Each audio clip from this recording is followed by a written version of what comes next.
So this will be the new part that you're going to learn. The last video was a review on mole conversion. So you'll be using those potentially or partly some of that stuff for percent composition.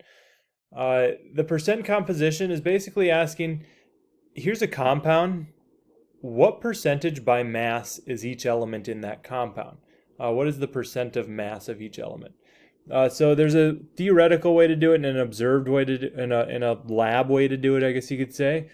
Now the theoretical is you just calculate it from its formula using the periodic table. Or you can go into lab and actually break down the compound, measure the percent of each element in that compound, and do it that way. We have a lab where you will do that. And then you'll compare your observed value to the theoretical value of the percent comp from doing it using the periodic table versus lab. Now, don't overthink percent composition. All percent composition problems really boil down to this generic formula. You take the part divided by the whole times 100. If I've got a compound, I take the whole compound. What's the mass of the whole compound? Then I say, okay, what fraction of that whole compound is made up of a particular element? So I take the mass of the element in a compound divided by the mass of the whole compound times 100. Or I take the mass of an element divided by the mass of the sample from lab, the total sample, and multiply it by 100. That's all it really is. So if you're doing it from the formula, that will always give you the accepted value. So let's take BaOH2, barium hydroxide, as an example. If I want to know the percent composition, so like barium hydroxide would be an example of a formula. I want to know the percent comp of barium in barium hydroxide. I would take the total mass of barium and divide it by the total mass of the compound, which would be barium hydroxide. So I take the mass of just the barium, divide it by the whole compound times 100. That would tell me out of this compound what percentage of the mass comes from barium. I could do the same thing with oxygen. Out of this whole compound, what percentage comes from oxygen and what percentage comes from hydrogen? And if I add these three percentages up, it should add up to 100% because those are the only three elements. They make up 100% of that compound. So if you get the A value, remember this, doing it from the formula gives you the accepted value. And this is just a refresher on the equation. Write that down. Now if you do it in lab, not much of a different formula, really. But what you do is you take, okay, what was the mass of the element you were looking at? Take the mass of the total sample, divide them, and that'll tell you what percentage that element was out of the whole sample in the lab. And this will give you the O value. This will tell you the O value. So in the lab you're going to actually do a chemical reaction. You're going to actually measure how much mass a certain element was in there. It's oxygen in the case of our lab. How much oxygen was released divided by how much sample did you use, and you're going to get an observed value. What percentage of that compound was oxygen? Then you're going to do the same thing. You're going to take but you're going to go from the formula and use the periodic table. Say, what's the mass of oxygen in the formula divided by the whole mass of the compound? That'll get you your A value, and you're going to see how close your lab is to the theoretical value. Your sig figs will be determined by the mass numbers. So sig figs are determined by the mass. You will not have sig figs for the accepted value because it comes from the periodic table. So here's an example. Find the percent comp of each element in copper. It would be copper 1 sulfide. Copper 1 sulfide. So in this case, you're given a formula. Now there's no numbers in this problem, so that means that you're going to have to get the numbers on the periodic table. And because there's no numbers in this problem, sig fig wise, you don't really have to worry about sig figs because there's no reference numbers for you to figure out how many sig figs you need, so you just get to go from the periodic table and not worry about it. Because this is theoretical, we're going to use this equation. Whoops, hold on. Okay, so let's get started. The first thing I would do is find the molar mass. Cu and S. There's two of these, there's one of these. Now the next step, I have to get a periodic table. Hold on, I'm actually going to pause the video because I gotta go get one. Okay, I'm back with my periodic table. So now I can look up, copper has a mass of 63.546. Sulfur has a mass of 32.065. Now I can do my math. This one's pretty easy. 0.65. This one is going to be 127 point something. I'll just do it on my calculator, make sure I don't make a mistake. 127.092. Should have been able to do that. Okay, now I'm going to add these up. Now if I add them up, equals plus 32.065. I get 159.157 grams per mole. Now you're looking at this and you realize this is just molar mass. That's all I'm doing right now. But what I'm going to do, instead of doing a mole conversion here, what I'm going to do is I'm going to plug it into this equation. I've got all the information I need. So what I want to know is what's the percent comp of each element. So let's break this down into copper and sulfur. Now, the total mass of the compound we know is 159.157 grams per mole. The mass of copper, out of this 159 grams per mole, how much of it comes from copper? And the answer is this much.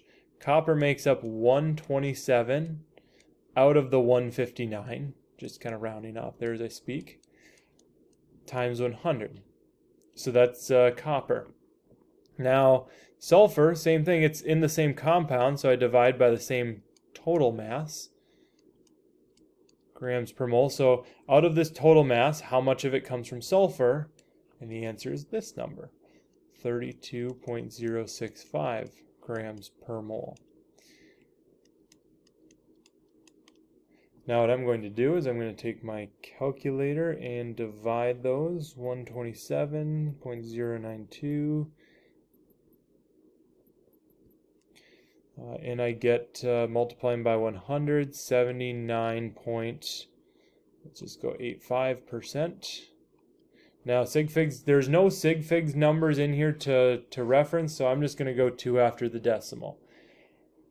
And then the next one, 32.065 divided by 159.157, and I get 20.15%.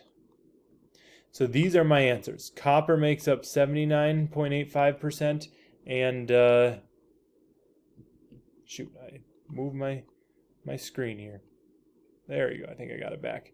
Copper makes up 79.85% of the mass, and sulfur makes up 20.15% of the mass of this compound. Now, if I add these together, they actually add up perfectly to 100%. Let's say you do the math and they don't add up perfectly. Let's say they add up to 99.9% or 100.5%. You know, if it's really close to 100, that's good. As long as you're not getting like 92% or something that's a few percentages off, then you probably made a mistake. But don't overthink this. All it is, okay, these two elements, this whole formula adds up to this much. That's the mass of 1 mole of it. Sulfur makes up this much of it. Copper makes up this much. So you just divide them and you get the percent of each element in that compound. Another example here. What is the percent of water in popcorn if 10 grams of water comes from a 66.52 gram popcorn bag? So in this case, this would be like a lab experiment. So you take the part divided by the whole. So in this case, the whole mass of the popcorn bag is 66.52 grams. out of that 66.52 grams, 10 grams is water. So it's saying, what is the percent of water? Well, I want to know, okay, water makes up 10 out of the 66 grams times 100. And we will do the math on that. 10 divided by 66.52. And you end up with, I'll write it up here, 15.033073%. In this one, though, we do have numbers with sig figs to worry about. So I have 4 sig figs, so I have to go 1, 2, 3, 4, cut it off. So 15.03% would be my answer. Next example, in a lab, a chemistry student who is enjoying their chemistry finds a 3.587 gram sample of potassium chlorate. It contains 1.02 grams of chlorine, 1.399 grams of oxygen, and 1.168 grams of potassium. Find the percent composition of each element. In this case, these are lab results, and they have sig figs involved in them. And they don't all have the same amount of sig figs, so we're going to have, we've got 3 elements, potassium, chlorine, and oxygen. Potassium, chlorine, and oxygen. I know that the total sample weighs this much, so I'm going to divide each of these by 3.587 grams. 3.587 grams. So it'll go like this. There we go.